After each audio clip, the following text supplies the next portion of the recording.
चलो, last lecture में हम लोगों ने कंप्लीट किया था एड्स। आज के क्लास में अपन स्टार्ट करेंगे कैंसर। देखो, जब अपन कैंसर की बात करते हैं बेटा, ये जो कैंसर की स्टडी होती है इसको अपन क्या नाम देते हैं? ऑन्कोलॉजी नाम देते हैं। कैंसर की स्टडी के लिए क्या होती है? अपनी ऑन्कोलॉजी है बेटा। अब देखो, कैंसर कहते किसको हैं? जब भी आपकी सेल की रिक्वायरमेंट, जितनी सेल डिवीजन की रिक्वायरमेंट है उससे ज्यादा सेल डिवीजन हो जाए, इसी को आप क्या नाम देते हो? कैंसर नाम देते हैं। हमारी एनसीईआरटी लिखती भी है बेटा कि जितनी रिक्वायरमेंट है उससे ज्यादा सेल डिवीजन करवा लो। एबनॉर्मल या फिर एक्सेसिव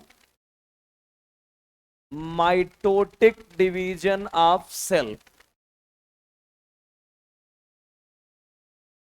इसी को आप क्या नाम देते हो बेटा? कैंसर नाम देते हैं। अब यहाँ पे एबनॉर्मल या फिर जो हमारी एक्सेसिव सेल डिवीजन होती है, एक चीज हमेशा याद रखना, जब भी हमारी बॉडी में सेल डिवीजन होता है तो सेल डिवीजन उतना ही होता है जितनी रिक्वायरमेंट है। जैसे सपोज दैट बेटा, अपने जब सेल डिवीजन स्टार्ट हुई, जब एम्ब्रियो बनना शुरू हुए, एम्ब्रियो के बाद की बात करें, जब अपना बर्थ हो गया, तो बर्थ के बाद क्या हुआ? धीरे धीरे जैसे जैसे एज बढ़ती चली गई, वैसे वैसे क्या हुआ बेटा? हमारी बॉडी की साइज बढ़ती चली गई। अब एक चीज बताओ, एज के साथ साथ जो बॉडी की साइज बढ़ी है उसका सिर्फ एक रीजन है, क्योंकि आपका सेल डिवीजन हर समय हो रहा है, आपके अंदर ग्रोथ हार्मोन हर समय सीक्रेट हो रहे हैं। अगर ग्रोथ हार्मोन सीक्रेट हो रहा है तो सेल की साइज बढ़ रही है, सेल का नंबर बढ़ रहा है, इसलिए बॉडी की साइज बढ़ रही है। क्लियर है? लेकिन कितनी सेल की रिक्वायरमेंट है अपने को हर समय, ये डिसाइड करती है हमारी बॉडी की कॉन्टेक्ट इनहिबिशन प्रॉपर्टी। जैसे अपने को बेटा एक सेल की रिक्वायरमेंट हुई अपने हैंड पर, तो एक सेल बना। सपोज दैट रिक्वायरमेंट हुई यहाँ पे बेटा 4 सेल की, इसने डिवाइड करके कितने सेल बना दिए? 4 सेल बना दिए। तो रिक्वायरमेंट सिर्फ 4 सेल की थी तो 4 सेल बन गई, ये तो नॉर्मल सेल डिवीजन हुआ। लेकिन रिक्वायरमेंट से ज्यादा अगर सेल डिवीजन हो जाए, इसी को आप क्या नाम देते हो बेटा? कैंसर नाम देते हैं। अगर रिक्वायरमेंट से ज्यादा सेल डिवीजन हो जाए तो उसको आप क्या नाम दोगे? कैंसर नाम देंगे। इसीलिए बोला गया बेटा abnormal excessive mitotic division of cell, इसी को आप क्या नाम देते हो? कैंसर नाम देते हैं। और जिस सेल में ये एबनॉर्मल या एक्सेसिव माइटोटिक डिवीजन होगा, उसी को क्या नाम देंगे बेटा? आप कैंसरस सेल नाम देंगे या ट्यूमर सेल नाम देंगे। क्लियर? जो अपनी बेटा एबनॉर्मल या फिर अनडिफरेंशिएटेड सेल होंगी, इसी को आप क्या नाम दोगे? कैंसरस सेल नाम देंगे। एबनॉर्मल या अनडिफरेंशिएटेड सेल को आप क्या नाम दोगे बेटा? कैंसरस सेल नाम देंगे। अब देखो, हमारी एनसीईआरटी इसके लिए कुछ चीजें और लिखती है बेटा। जैसे कैंसरस सेल की बात करें तो हमारे यहां हमने आपको बताया था मोर देन 25 मिलियन से ज्यादा लोगों की डेथ किसकी वजह से हो चुकी है? एड्स की वजह से हो चुकी है।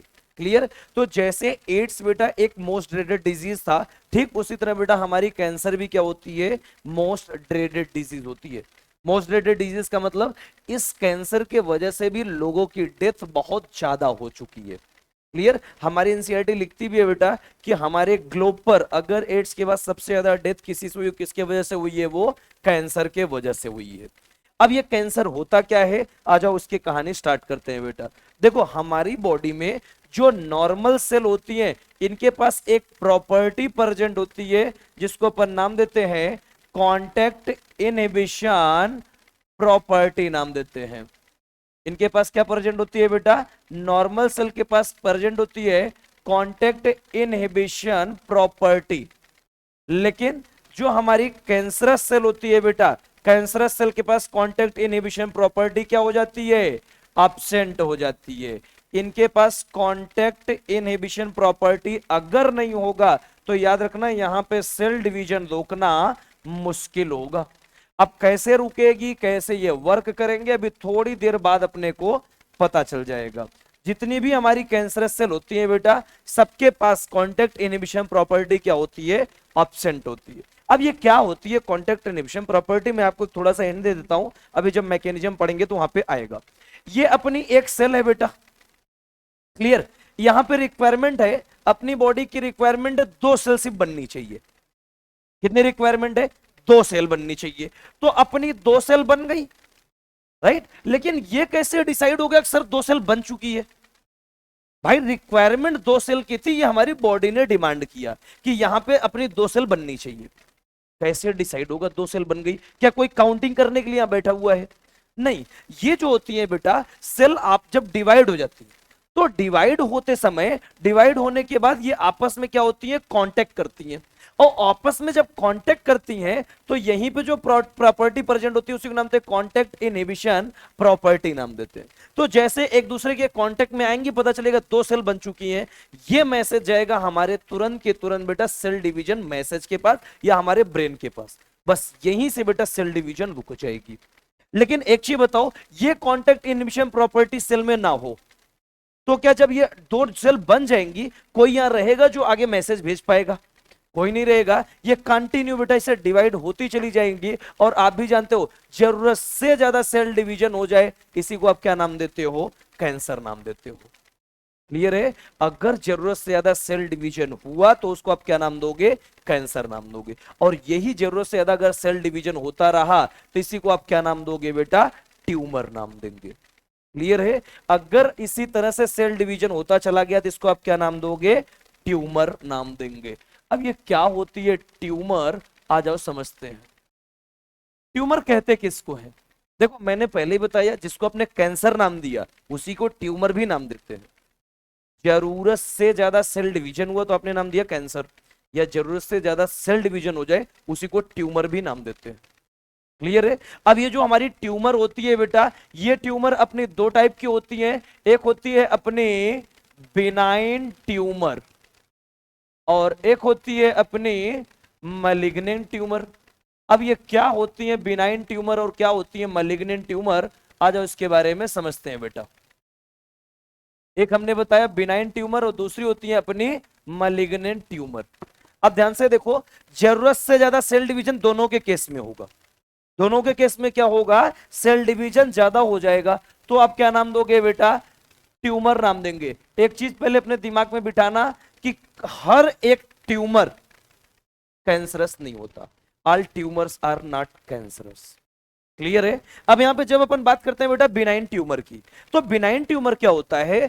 आपको जब सेल डिवीजन स्टार्ट हुआ, मैंने आपको पहले बताया सेल डिवीजन की जितनी रिक्वायरमेंट है उससे ज्यादा डिवाइड करा दो यहां पे।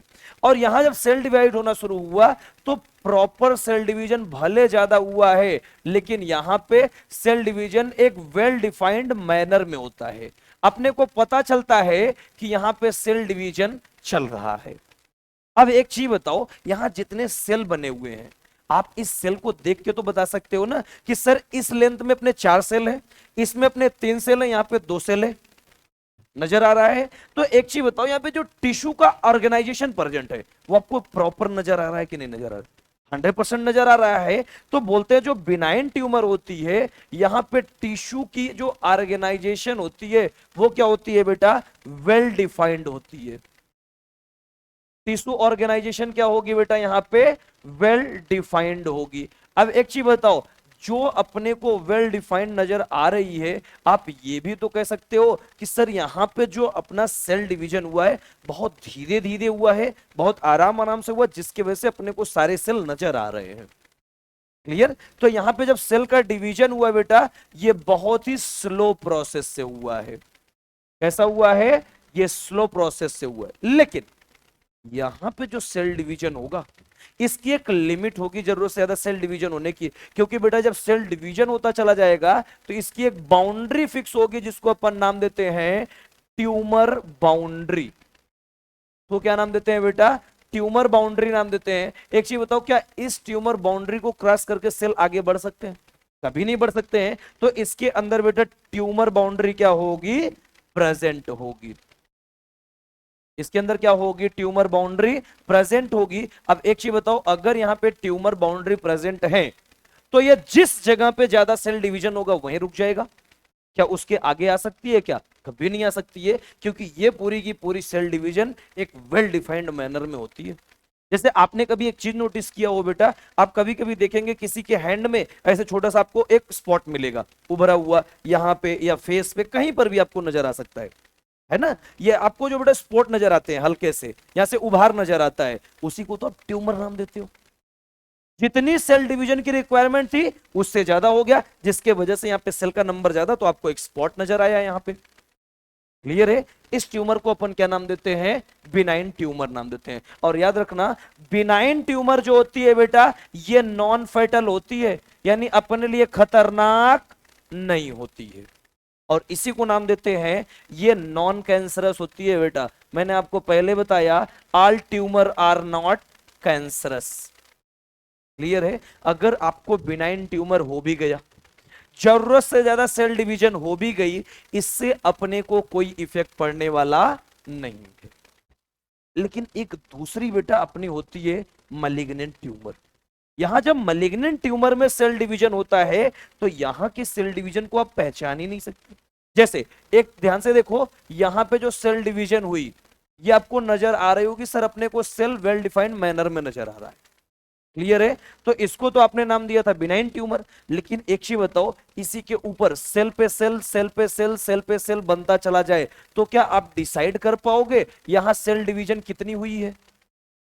बोलो, क्या यहां पे आप सेल डिवीजन डिसाइड कर पाओगे? क्या कभी डिसाइड नहीं कर पाएंगे, क्योंकि यहां जो सेल डिवीजन होगा बेटा, ये स्लो प्रोसेस से नहीं होता है, बहुत ही फास्ट प्रोसेस से होता है। और जब फास्ट प्रोसेस से होगा, तो यहां आपको टिश्यू ऑर्गेनाइजेशन तो वेल डिफाइंड मिला था, लेकिन इनके अंदर कैसे मिलेगा बेटा?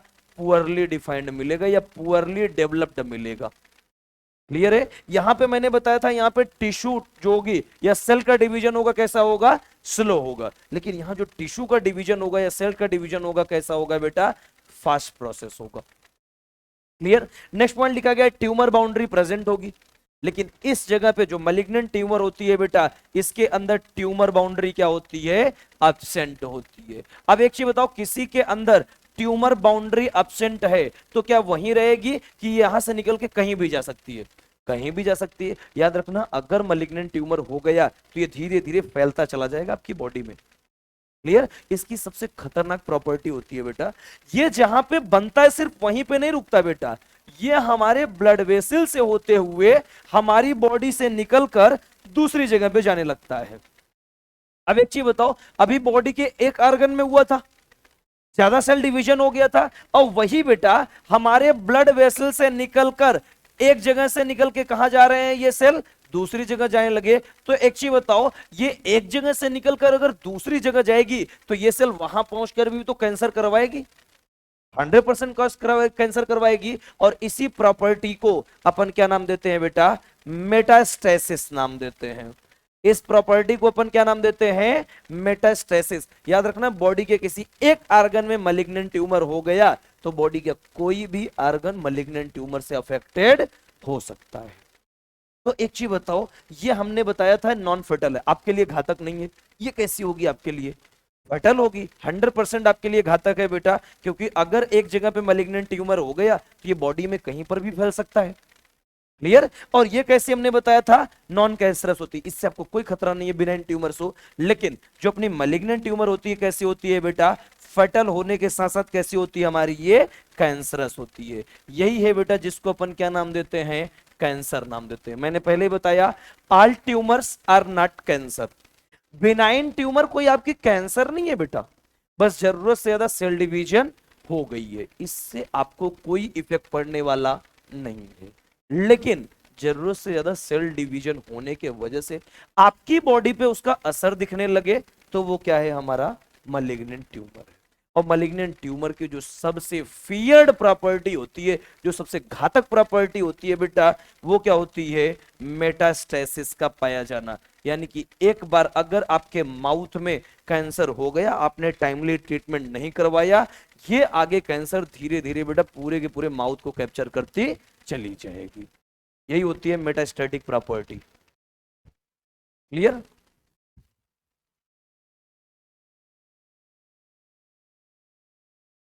अब ये आता है, सर हम कैसे पहचानेंगे कि कौन सी मैलिग्नेंट ट्यूमर है, कौन सी बिनाइन ट्यूमर है? पहली चीज तो एग्जामिनर आपसे पूछेगा नहीं, ठीक है? फिर भी अगर आपका ऐसा ऊटपटांग क्वेश्चन आया, तो एक चीज हमेशा याद रखना, जिसके पिछवाड़े में ओमा वर्ड लगा होगा, वो होगी बिनाइन ट्यूमर।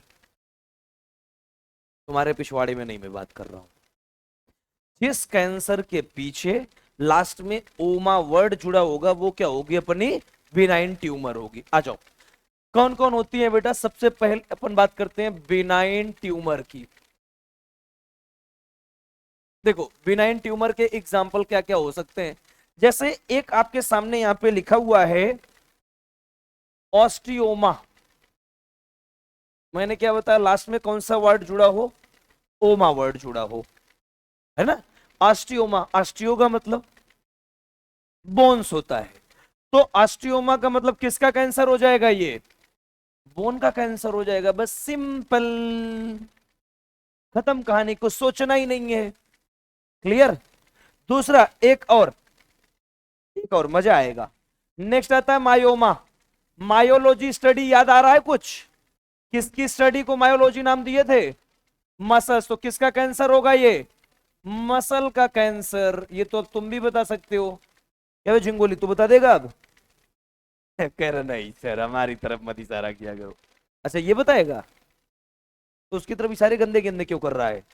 एक काम कर बे, इसको उधर बिठा, तो क्यों बीच में आ गए तुम लोग हड्डी में कबाब बनने, कबाब में हड्डी बनने, शर्म नहीं आती तुम दोनों को है।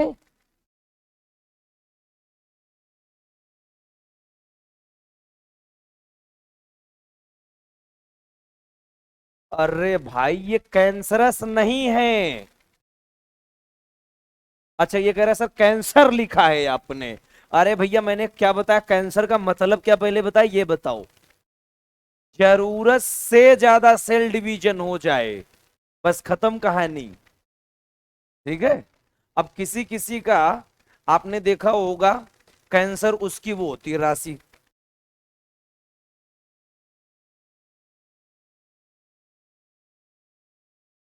नाम सुने हो, तो इसका मतलब वो कैंसरस होगा पक्का, ऐसा नहीं होता। ठीक है। नेक्स्ट, अरे इसका मतलब ऑस्टियोमा का मतलब यहां पे बोन के कुछ पार्ट उभरे हुए नजर आएंगे, इसी का नाम तो बोन कैंसर, ये कैंसरस नहीं है, नॉर्मल है। क्लियर। नेक्स्ट आता है एंजियोमा। याद करो एक हम लोगों ने बीमारी पढ़ी थी एंजाइना पेक्टोरिस, याद आ रहा है, क्या था, किससे रिलेटेड था, हार्ट से रिलेटेड था, याद आ रहा है। अगर आपकी ब्लड वेसल्स में ट्यूमर हो जाए, वो भी बिनाइन ट्यूमर, तो इसको क्या नाम देंगे, बीवी का जो कैंसर होगा वो क्या होगा, एंजियोमा होगा। क्लियर। ब्लड वेसल से कुछ लोग ऐसे से हे कर रहे हैं। नेक्स्ट है आपका एडिनोमा। किसका कैंसर होगा बेटा, ग्लैंड का जो कैंसर होगा उसी को क्या नाम दोगे आप, एडिनोमा नाम देंगे। क्लियर। ये सिर्फ नाम है, पूछे कभी नहीं जाएंगे, ये सिर्फ भौकाल टाइट करने के लिए तुम्हारे लिए भी, कभी आएगा नहीं, टेंशन न लो। ठीक। नेक्स्ट आता है टाइप्स ऑफ मलिग्नेंट ट्यूमर, जहां से क्वेश्चन बनेंगे। चल भाई मलिग्नेंट ट्यूमर कौन कौन से हो सकते हैं इसको समझते हैं। देखो जब आप मलिग्नेंट ट्यूमर की बात करोगे तो इसमें पहले आएगा, सबसे पहले हमारा आएगा कार्सिनोमा। देखो किसी के नाम में कार्सिनोमा वर्ड जुड़ा हुआ हो तो वो होगी बेटा स्किन एंड इपिथेलियल टिश्यू की कैंसर। अगर आपके स्किन में या इपिथेलियल टिश्यू में कैंसर हो जाए तो वो होगी अपनी कार्सिनोमा होगी। और पूरे वर्ल्ड में या पूरे इंडिया की सिर्फ बात की जाए, जो सबसे ज्यादा कैंसर अपने इंडिया में देखने को मिलता है वो क्या होता है बेटा, कार्सिनोमा ही होते हैं।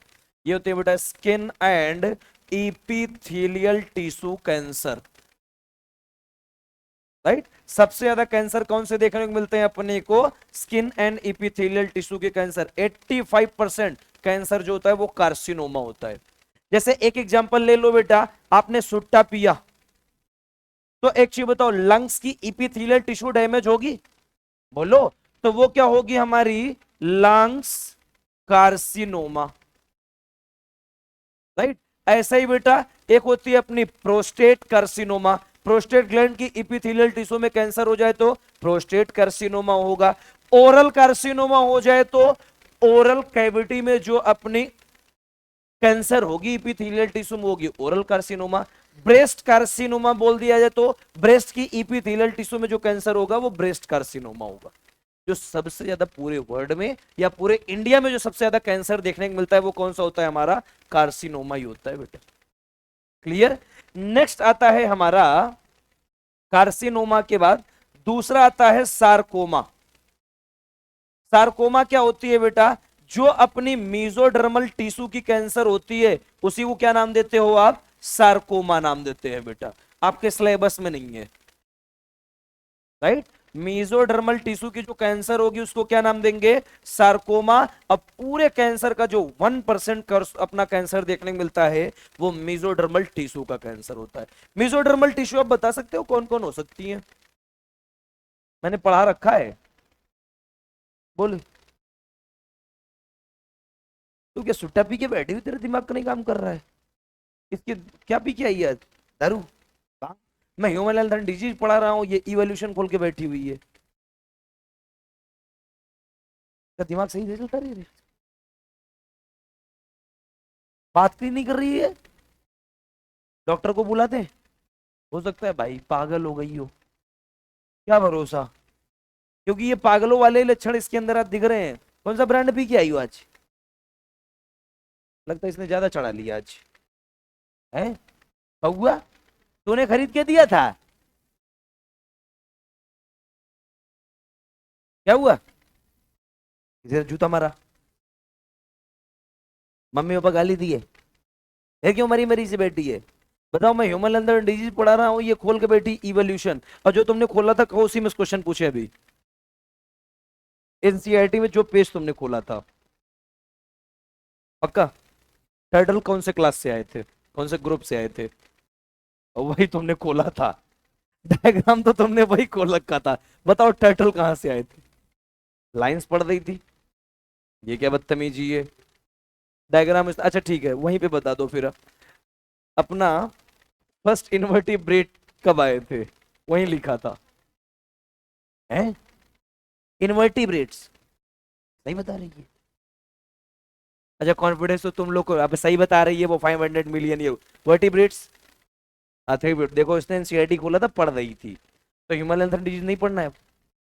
एक्चुअली टेस्ट उसी का है सर, 5 तारीख को, इसीलिए वही इवोल्यूशन खोल के बैठी हुई है। चलो देखो, नेक्स्ट आता है बेटा अपना तीसरा, ल्यूकेमिया। ल्यूकेमिया जानते हो क्या होता है? कौन सा कैंसर? Blood cancer. अगर हमारे ब्लड में कैंसर हो जाए उसी को क्या नाम दोगे आप?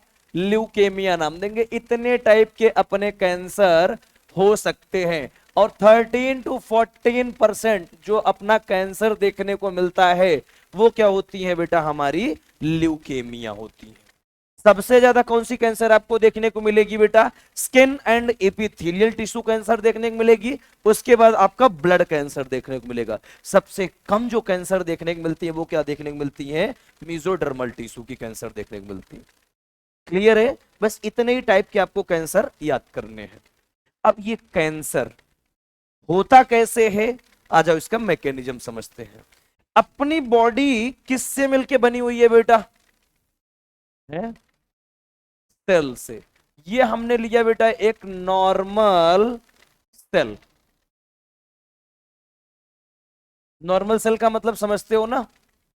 जो अपनी बॉडी के हर एक सेल है, हर एक सेल के पास अपना खुद का क्या होता है?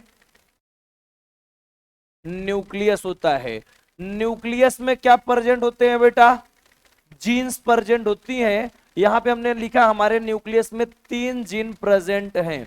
अब देखो, पहली चीज एक चीज में समझ लेना, यहां जो अपन 3 जीन की बात करेंगे सिर्फ और सिर्फ कैंसरस सेल की बात करेंगे। नहीं, कुछ लोग कहेंगे इससे पहले आपने बताया था 11th क्रोमोसोम पर HLA कॉम्प्लेक्स प्रेजेंट होता है, ग्रुप ऑफ जीन होती है। यहाँ पे 3 जीन प्रेजेंट होता है। आती भी है कि नहीं जूलॉजी पढ़ाना? यहाँ जो 3 जीन की बात करें, सिर्फ किसकी बात करेंगे? कैंसर की। न्यूक्लियस के पास जीन बहुत होते हैं। क्लियर है? आ जाओ, 3 जीन जो प्रेजेंट होते हैं बेटा, तीनों जीन का बस एक ही काम होता है, ये कंट्रोल करती हैं सेल डिवीजन को। क्या कंट्रोल करवाएंगी बेटा? सेल डिवीजन को कंट्रोल करवाएंगी। अब ये 3 जीन कौन कौन से होते हैं, आ जाओ इसके बारे में समझते हैं। एक जीन होती है अपनी प्रोटो ऑन्कोजीन्स। नाम बोलो बेटा, कौन सी होंगी? Proto oncogenes. इसी को एनसीईआरटी 2 नाम और नाम देती है बेटा, इसी को नाम देते हैं अपना सेलुलर ऑन्कोजीन, या इसी का दूसरा नाम एनसीईआरटी क्या लिखती है, सी ऑन्क लिखती है बेटा। प्रोटो ऑन्कोजीन के तीन नाम होते हैं, प्रोटो ऑन्कोजीन या सेलुलर ऑन्कोजीन, या इसी को क्या नाम देते हैं, सी ऑन्क नाम देते हैं। ये पहली जीन होती है। दूसरी जो जीन इसमें प्रेजेंट होती है बेटा, एक होती है हमारी ट्यूमर सप्रेसर जीन। कौन सी जीन होगी बेटा, ट्यूमर सप्रेसर जीन प्रेजेंट होगी। आप नाम को पकड़ो, आंसर आपके सामने मिलेगा बेटा। ट्यूमर सप्रेसर जीन, इसका मतलब इसका फंक्शन क्या होगा, ये हमारी ट्यूमर को होने से रोकेगा, एक्सेसिव सेल डिवीजन को होने से रोकेगा, इसलिए तो नाम दिया ट्यूमर सप्रेसर जीन। और इसी पे बेटा एक और जीन प्रेजेंट होती है जिसको अपन नाम देते हैं gene related to programme cell death. कुछ याद आ रहा है gene related to programme cell death, बोलो।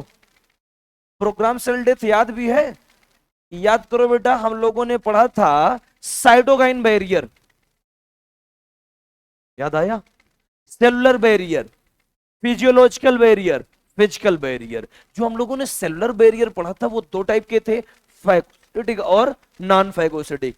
जो नॉन फैगोसिटिक सेल थे, नेचुरल किलर सेल, याद आ रहा है, परफोरिन प्रोटीन सेल की प्लाज्मा मेम्ब्रेन में पोर्स क्रिएट करेंगे जिसके वजह से वाटर की एंट्री होगी और सेल फट के फ्लावर हो जाएगा। कुछ याद आ रहा है, याद तो किसी को नहीं था क्योंकि सब इवोल्यूशन के चक्कर में लगे हुए हैं। कब है टेस्ट इवोल्यूशन का, संडे, पूरा इवोल्यूशन। और कौन सा टॉपिक, बस एक ही चैप्टर है, ये तो बड़ा इजी है यार, तब इसमें क्या रखा हुआ है, और क्या।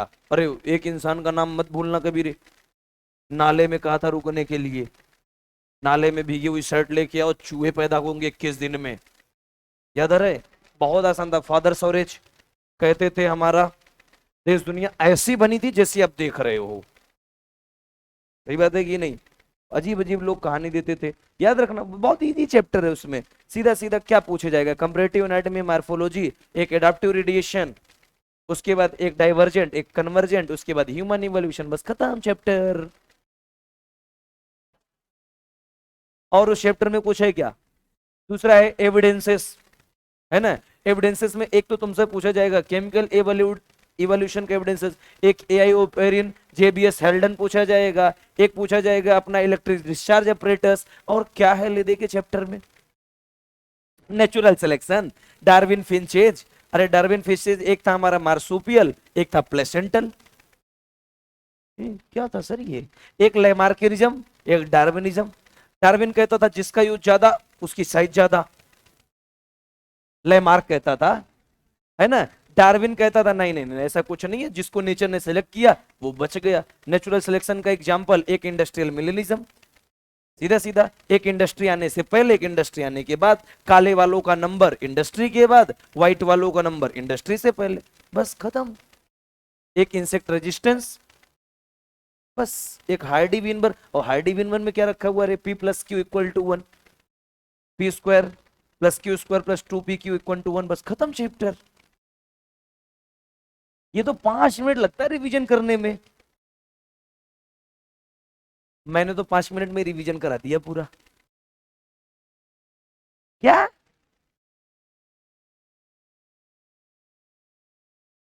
अरे उसमें क्या रखा हुआ है यार, ये लो, तो उसमें क्या रखा हुआ है, सबसे पहले आया एजोइकेरा, कोई लाइफ नहीं थी, फिर आया आर्कियोजोइक जिसमें आर्कीबैक्टीरिया, फिर प्रोटोजोइक, प्रोटोजोआ के मेंबर आए थे, फिर उसके बाद मेसोजोइक एरा, मेसोजोइक एरा में क्या क्या आया था, एक आया था कैम्ब्रियन पीरियड, एक ऑर्डोविशियन पीरियड, फिर उसके बाद साइलुरियन पीरियड, फिर उसके बाद डेवोनियन पीरियड, उसके बाद आएगा अपना कार्बोनिफेरस, क्या रखा हुआ है इसमें, फिर उसके बाद एक और पीरियड आया था अपना, एक और एरा जिसको नाम दिए थे सिनोजोइक एरा, जिसमें क्या आया था, एक आया था हमारा मेसोजोइक, सिनोजोइक और क्रिटेशियस, बस खत्म। जुरासिक आया था एक, सॉरी जुरासिक क्रिटेशियस और ट्रायसिक जुरासिक क्रिटेशियस, खत्म।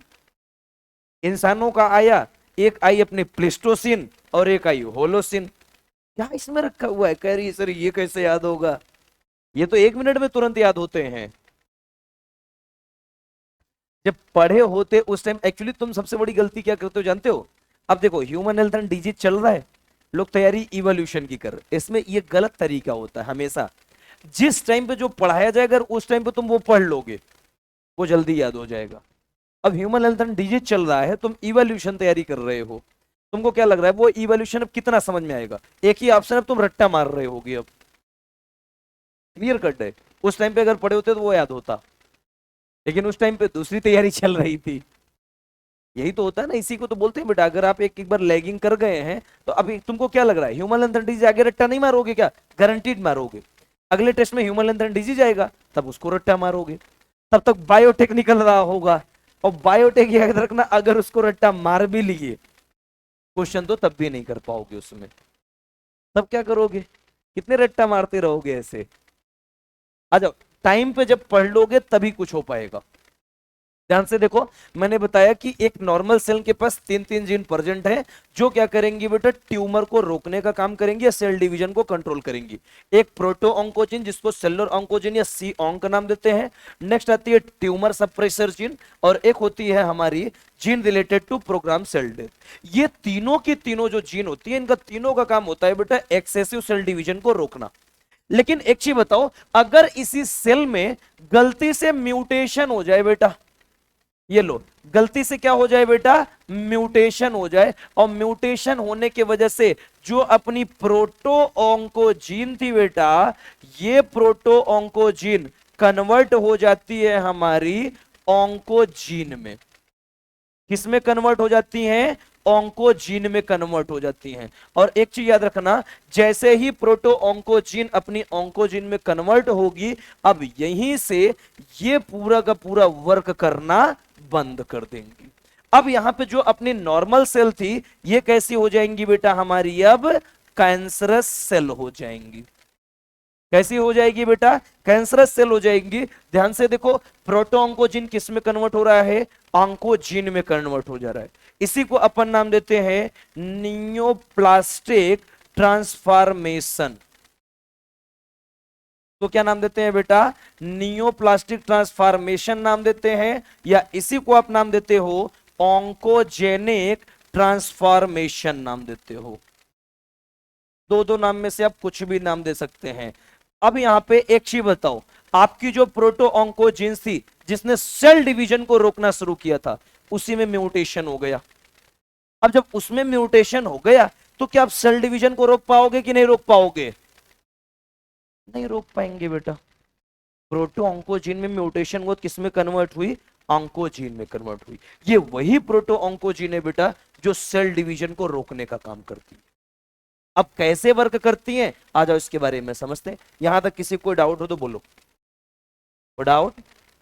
आगे चले, चल भाई। मैकेनिज्म होती कैसे है कैंसर, इसके बारे में समझते हैं बेटा। मैकेनिज्म ऑफ कैंसर, चलो मैकेनिज्म ऑफ कैंसर की आप बात करें तो ध्यान से देखो, एक हमने बेटा यहां पे सेल लिया जो कि कैसी सेल है? नॉर्मल सेल है। कैसी सेल है बेटा? नॉर्मल सेल है। हमने कहा अपने को सेल डिवीजन की रिक्वायरमेंट है सिर्फ और सिर्फ 4 सेल डिवीजन की। तो यहां पे जब ये पेरेंट सेल डिवाइड करेंगे, यहां से कितनी सेल बनेंगी बेटा? 4 सेल बनेंगी। और ये सेल डिवाइड होने के बाद ये क्या होंगे बेटा? एक दूसरे के कांटेक्ट में आएंगे। मैंने पहले ही बताया था, ये चारों के चारों सेल जब डिवाइड कर लेंगे तो एक दूसरे के किस में आएंगे बेटा? कांटेक्ट में आएंगे। और कांटेक्ट में आएंगे तो इनके पास क्या प्रेजेंट होती है? कांटेक्ट इनहिबिशन प्रॉपर्टी प्रेजेंट है। क्या प्रेजेंट है बेटा? कांटेक्ट इनहिबिशन प्रॉपर्टी प्रेजेंट है। तो ये कांटेक्ट इनहिबिशन प्रॉपर्टी एक्टिवेट करेगी जाके हमारे ट्यूमर सप्रेसर जीन को। किसको एक्टिवेट करेगी बेटा? ट्यूमर सप्रेसर जीन को एक्टिवेट करेगी। अब एक चीज बताओ, नाम को पकड़ो, आंसर तुम्हारे सामने है। एक्टिवेट कौन हो रहा है हमारा? Tumour suppressor gene. प्रेजेंट है कि नहीं नॉर्मल सेल के पास ट्यूमर सप्रेसर जीन? एक्टिवेट कौन हो गया? Tumour suppressor gene. ये ट्यूमर सप्रेसर जीन तुरंत का तुरंत सिग्नल भेजेगा बेटा हमारे प्रोटो ऑन्कोजीन के पास। किसको भेजेगा सिग्नल? प्रोटो ऑन्कोजीन के पास। अब एक चीज बताओ, सिग्नल किसने भेजा है? ट्यूमर सप्रेसर जीन ने। किसके पास भेजा है? प्रोटो ऑन्कोजीन को। ये प्रोटो ऑन्कोजीन तुरंत क्या करेगी बेटा? स्टॉप कर देगी क्या? अपनी सेल डिवीजन को। रिक्वायरमेंट कितनी की थी? 4 की। 4 सेल बने, आपस में कांटेक्ट में तो रहेंगे सेल डिवीजन के समय, तो यहां पे क्या प्रेजेंट है? Contact inhibition property. ये तुरंत किसको एक्टिवेट करेगा? ट्यूमर सप्रेसर जीन को। कि जितनी रिक्वायरमेंट थी उतनी रिक्वायरमेंट पूरी हो गई है। ये ट्यूमर सप्रेसर जीन किसको सिग्नल भेजेगा? प्रोटो ऑन्कोजीन को। और प्रोटो ऑन्कोजीन यहीं पे सेल डिवीजन रोक देंगी। तो आपको क्या लग रहा है, अब यहां पे कैंसर हो पाएगा? बोलो यार, अब कैंसर नहीं हो पाएगा। लेकिन अगर इसी नॉर्मल सेल में म्यूटेशन हो जाए, नॉर्मल सेल में क्या हो जाए बेटा? म्यूटेशन हो जाए। और अगर इसके अंदर म्यूटेशन हो गया तो ये नॉर्मल सेल रहेंगी या कैंसरस सेल हो जाएंगी? अब कैंसरस सेल हो जाएंगी। ये लो बेटा, यहां पे हमने एक सेल लिया जिसका नाम है अब कैंसरस सेल। अब एक चीज बताओ, कैंसरस सेल, नॉर्मल सेल में म्यूटेशन हुआ है जिसकी वजह से प्रोटो ऑन्कोजीन किस में कन्वर्ट हो जाएगी? ऑन्कोजीन में कन्वर्ट हो जाएगी।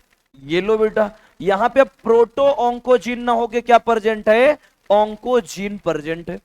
अब एक चीज बताओ, पूरे के पूरे सेल में म्यूटेशन हुई है ना, तो यहां से बनने वाली जो डॉटर सेल होंगी, क्या उसके अंदर कांटेक्ट इनहिबिशन प्रॉपर्टी प्रेजेंट होगी? क्या नहीं प्रेजेंट होगी। ये लो बेटा, यहां पे सेल के डिवीजन होना शुरू हुई, पता चला 4 सेल की रिक्वायरमेंट थी, 4 सेल बनी। लेकिन एक चीज बताओ, क्या एक दूसरे के कांटेक्ट में आएंगी? कांटेक्ट में आएंगे, लेकिन इनके पास कांटेक्ट इनहिबिशन प्रॉपर्टी अब्सेंट है। जब कांटेक्ट इनहिबिशन प्रॉपर्टी अब्सेंट है तो क्या यहां सेल डिवीजन रोकने के लिए कोई बचा? क्या नहीं। यहां पे क्या होगी बेटा? अनकंट्रोल्ड या एक्सेसिव माइटोटिक डिवीजन होती चली जाएंगी। इसी को आप क्या नाम दोगे? कैंसर नाम देंगे। क्योंकि यहां पे क्या है बेटा? कांटेक्ट इनहिबिशन प्रॉपर्टी अब्सेंट है। और कांटेक्ट इनहिबिशन प्रॉपर्टी अब्सेंट है तो ऐसे में आप भी जानते हो बेटा, ट्यूमर सप्रेसर जीन को मैसेज नहीं जाएगा। और ट्यूमर सप्रेसर जीन एक्टिवेट नहीं होगा तो ऑन्कोजीन को भी रोकने वाला अपनी प्रोटो ऑन्कोजीन तो है ही नहीं, तो सेल डिवीजन रोकने वाला कोई नहीं होगा। तो ऐसे में ये कंटिन्यू सेल डिवीजन होता जाएगा, होता जाएगा और होता जाएगा। क्या बनाएगी? यही ट्यूमर बनाएगी। अब डिपेंड करेगा, अगर ये ब्लड वेसल से ट्रांसफर होके एक जगह से दूसरी जगह जा रही हैं तो मलिग्नेंट ट्यूमर होगा, और वहीं पे रुकी हुई है तो क्या होगा? बेनाइन ट्यूमर होगा। क्लियर हुआ पूरी प्रॉपर्टी कैसे वर्क करती है? बोलो, नॉर्मल सेल के पास क्या प्रेजेंट होती है? अपनी प्रोटो ऑन्कोजीन। अगर सेल डिवाइड करेगी तो यहां पे रोकेगा कौन? Contact inhibition property. किसको एक्टिवेट करेगा बेटा? ट्यूमर सप्रेसर जीन को। ट्यूमर सप्रेसर जीन किसको मैसेज करेंगी? प्रोटो ऑन्कोजीन को। ये क्या करेगा बेटा? अपना सेल डिवीजन को रोक देगा। क्लियर? ये हुई नॉर्मल सेल डिवीजन। लेकिन अगर इसी नॉर्मल सेल में म्यूटेशन हो जाए तो प्रोटो ऑन्कोजीन किस में कन्वर्ट हो गई? ऑन्कोजीन में कन्वर्ट हो गई, जिसके वजह से यहां पे बनने वाली सेल के पास कांटेक्ट इनहिबिशन प्रॉपर्टी नहीं होगी। और कांटेक्ट इनहिबिशन प्रॉपर्टी नहीं है तो क्या ट्यूमर सप्रेसर जीन एक्टिवेट होगा? क्या नहीं एक्टिवेट होगा। जब ट्यूमर सप्रेसर जीन एक्टिवेट नहीं होगा तो क्या यहां पे हमारी कोई प्रोटो ऑन्कोजीन के पास मैसेज ले जाएगा? नहीं ले जाएगा। अरे ले कैसे जाएगा? प्रोटो ऑन्कोजीन तो है ही नहीं। अब यहां पे क्या हो गया है? ऑन्कोजीन आ गया है। इसीलिए बेटा ये कंटिन्यू सेल डिवाइड होती रहेंगी। इसी को आप क्या नाम दोगे? ट्यूमर। अगर ट्यूमर हमारी वेल डिफाइंड मैनर में बनी है, ट्यूमर बाउंड्री प्रेजेंट है, जहां पे बनी हुई है वहीं रुकी हुई है, तो कौन सी ट्यूमर होगी? Benign tumour. और अगर अनलिमिटेड सेल डिवीजन होती चली जा रही है, ट्यूमर बाउंड्री अब्सेंट है, टिश्यू ऑर्गेनाइजेशन पुअरली डेवलप्ड है, जहां बनी वहां से ब्लड वेसल से निकलकर दूसरे ऑर्गन के पास पहुंच गई, तो कौन सी ट्यूमर होंगी? मलिग्नेंट ट्यूमर होंगी। क्लियर हुआ? एक क्वेश्चन आता है, सर हम मान लिए आपने कहा नॉर्मल सेल, ये तो हम शुरू से पढ़ रहे हैं सेल डिवीजन में, नॉर्मल सेल डिवीजन, यहां आप कह रहे हो म्यूटेशन हो रहा है, क्यों हो गया म्यूटेशन? तो बेटा हमारे जो कैंसर काजिंग एजेंट होते हैं, जो म्यूटेशन करवाते हैं, उसी को आप क्या नाम देते हो? कार्सिनोजेंस नाम देते हैं। ये जिसने म्यूटेशन करवाया है उसी को आप क्या नाम देते हो? कार्सिनोजेंस नाम देते हैं।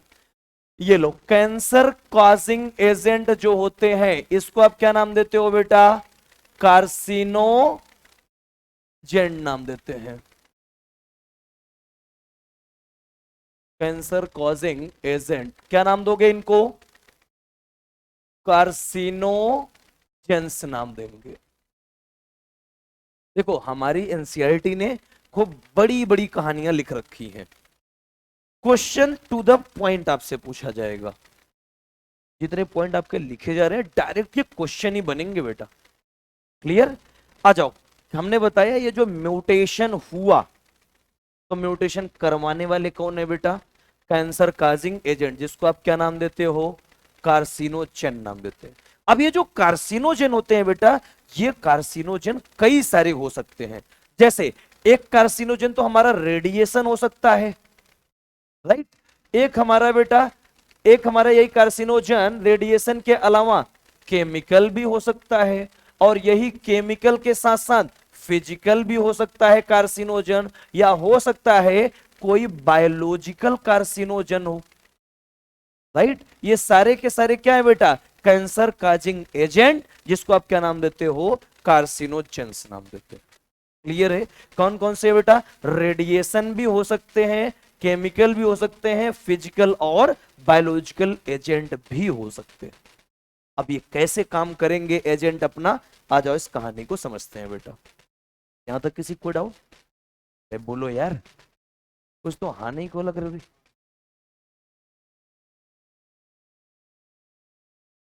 क्या? हाँ, कार्सिनो देखो, म्यूटाजेंस वो होते हैं बेटा जो म्यूटेशन करवा के इवोल्यूशन भी करवा सकते हैं, तो नाम थे म्यूटाजेंस। कार्सिनोजन जो स्पेशली म्यूटेशन करवा के सिर्फ कैंसरस सेल बनाए, कार्सिनोजेंस। ठीक है, चले आगे, आ जाओ।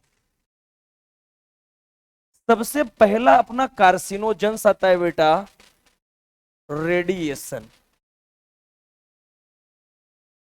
अच्छा एक चीज आप लोग को पता चला, आपकी एनसीईआरटी अपडेट हो रही है, पता चला तुम लोग को? हाँ, नहीं नहीं, वो तुम्हारे लिए नहीं है, वो नेक्स्ट ईयर के लिए है। लेकिन इतना जो मुझे भी आइडिया है, एनटीएस इसको नहीं एक्सेप्ट करेगा। बोर्ड के लिए भले हो सकती है, जैसे इसमें आपने देखा होगा डाइजेशन उड़ा दिया गया है। बिना डाइजेशन पढ़ाए आप बच्चे को ब्रीदिंग समझा दो, बॉडी फ्लूइड समझा के दिखा दो, बस इतना बता दो ग्लूकोज एब्जॉर्ब हो के आया है। तुझे समझ में आ रहा है ग्लूकोज कहां से आया है? तुमको क्या लग रहा है? पॉसिबल ही नहीं है। और डाइजेशन बच्चा पढ़ेगा नहीं, कल जब मेडिकल कॉलेज में पहुंचेगा, डॉक्टर के सीधा वहां पे प्रोफेसर बोलेगा देखो यहां से एब्जॉर्प्शन होके ये ब्लड में पहुंचे। गुरुजी कैसे एब्जॉर्प्शन होके यहां पहुंच गया? अबे डाइजेशन नहीं पढ़ के आया क्या? हमारे एनसीईआरटी में ही नहीं था। लग रहा है कुछ लॉजिक लग रही है। अरे हटाने का इतना शौक था, फिजिक्स हटा दिए होते। सही बात है कि नहीं? अरे हम भी दुआएं देते, हमारे बच्चे भी दुआएं देते। मानते हो कि नहीं? है ना? हाँ ये देखो, ये कह रही है फिजिक्स। तुझे फिजिक्स की स्पेलिंग आती है? केमिस्ट्री, ये लो केमिस्ट्री हटा देनी चाहिए, केमिस्ट्री हटा देनी चाहिए। ये डॉक्टर बनेंगे इन फ्यूचर। ये वही लोग डॉक्टर हैं बेटा, जब कोई कहेगा पेट में गुड़गुड़ाहट हो रही है ना, ये कहेंगे अच्छा पेट में गुड़गुड़ाहट हो रही है, एक काम करो 3 बार यहीं पे लुटिया मार के निकल जाओ, सही हो जाओगे। कह रही है अब केमिस्ट्री हट गया तो एक चीज बताओ, ड्रग्स कैसे पढ़ाएंगे वहां?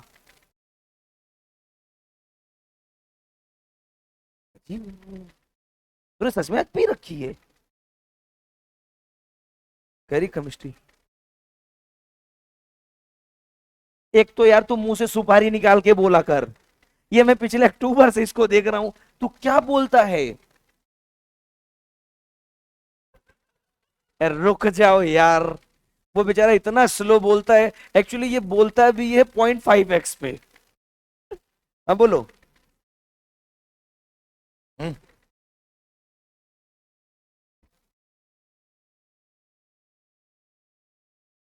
ओ, अब समझ में आया तुम क्या कहना चाहते हो। अच्छा, इसका कहना है कि सर एनसीईआरटी में जो क्यूआर कोड है उसको जब स्कैन करते हैं तो कुछ बाहर का निकल के आता है। यही तो सरप्राइज है। जब तुम्हें एनटीए पे बाहर एक आध क्वेश्चन दे देगा, तुम कहोगे आउट ऑफ एनसीईआरटी, तो वो कहेगा क्यूआर कोड में देखो।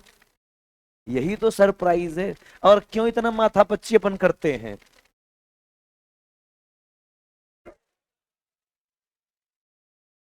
बेटा की,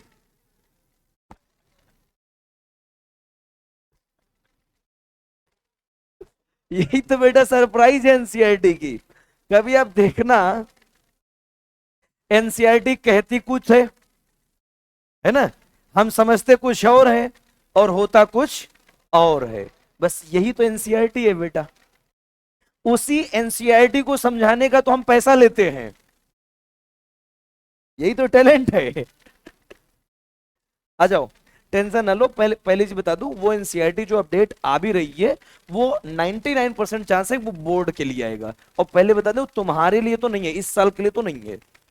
जो नेक्स्ट सेशन के लिए एनसीईआरटी है उसमें रहेगा। अगर रहेगा तब भी वो पढ़ाया जाएगा ही। डाइजेशन टीचर कभी छोड़ ही नहीं सकता।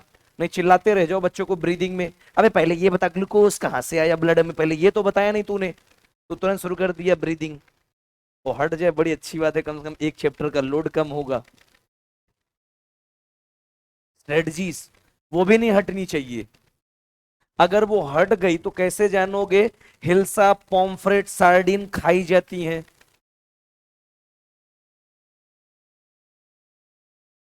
एनिमल किंगडम हटा दें। अरे तो अभी ये थोड़ी नहीं पता है मधुमक्खी कैसे पालते हैं, मुर्गी कैसे पालते हैं, मछली कैसे पालते हैं, जानते हो। ये तो वही बताएंगे, ये जानती है। तू पालती है इसलिए, अच्छा ये बेचारी रेडी पे मछली बैठती है बैठ के, इसलिए इसको पता है कि सर पानी में रख के बेचते हैं, इसलिए पता है पानी में पालते हैं, है ना। चलो, अरे भाई चैप्टर जितने भी हैं इंपॉर्टेंट है। सीधी सी बात, जितने भी चैप्टर दिए गए हैं सब इंपॉर्टेंट है। हटाने का इतना ही शौक है, आप फिजिक्स हटा सकते हैं, कोई दिक्कत नहीं अपने को। आप हटाने के फिर भी शौकीन है, आप बॉटनी हटा दीजिए। भाई एमबीबीएस करने जा रहे हो तो जूलॉजी तो आप नहीं छोड़ सकते, ये क्लियर कट है। जूलॉजी पढ़ना ही पड़ेगा क्योंकि वही जिंदगी भर पढ़ना है अब आगे। तो बॉटनी तो वहां नहीं पढ़ना रहेगा ना, है कि लेके इंजेक्शन स्टेथोस्कोप लेके प्लांट का चेक करोगे। बताओ, प्लांट के स्टेम में लग जाकर चेक करोगे इसका हार्ट बीट आ रहा है कि नहीं आ रहा है, क्या चेक करोगे तुम। कुछ समझ में आ रहा है नहीं। लेकिन जूलॉजी तो चाहिए। कोई एक चैप्टर तुम जूलॉजी का हटा के दिखा दो,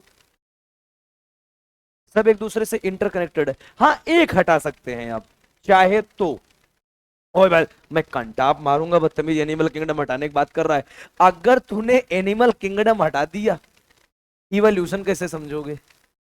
चलो, हटाना इतना ही शौक है, रिप्रोडक्शन हटाओ। नहीं सर ऐसा मत करना, उसी चक्कर में पूरा हमने जुलाई से अगस्त जनवरी तक बिता दिया, ह्यूमन रिप्रोडक्शन पढ़ने आए हैं, है ना। एक चैप्टर हटाया जा सकता है, तो वो तो वैसे भी हट गया।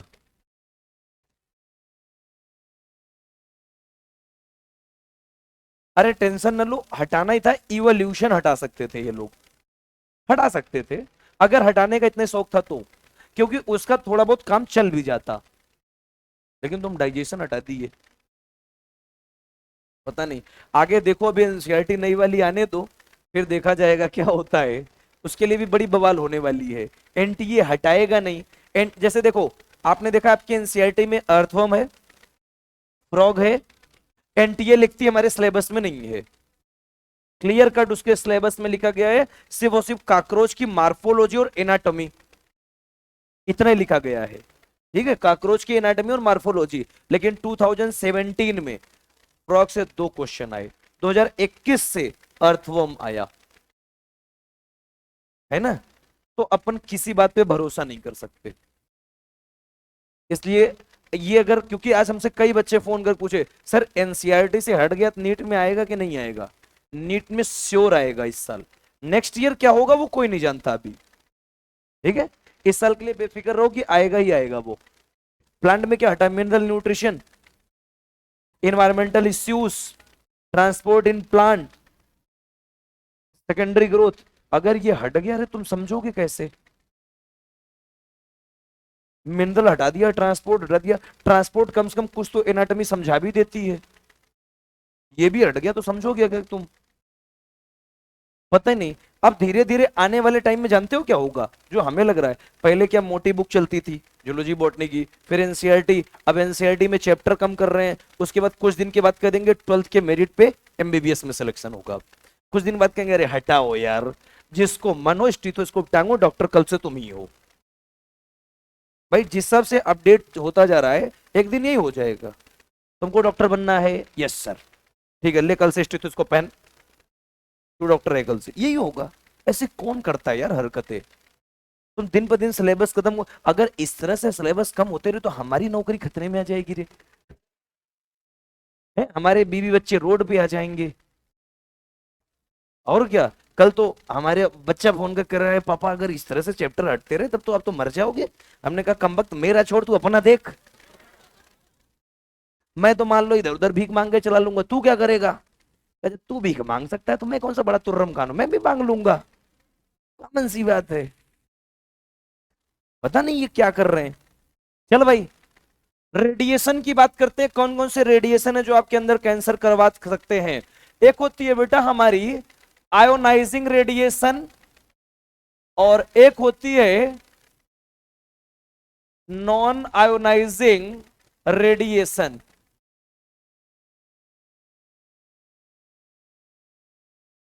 देखो रेडिएशन कितने टाइप की होती है बेटा हमारी, दो होती है, एक होती है आयोनाइजिंग रेडिएशन और एक होती है non ionising radiation. Ionising radiation कौन कौन सी होती है, एक होती है हमारे एक्स रे और दूसरी होती है गामा रे।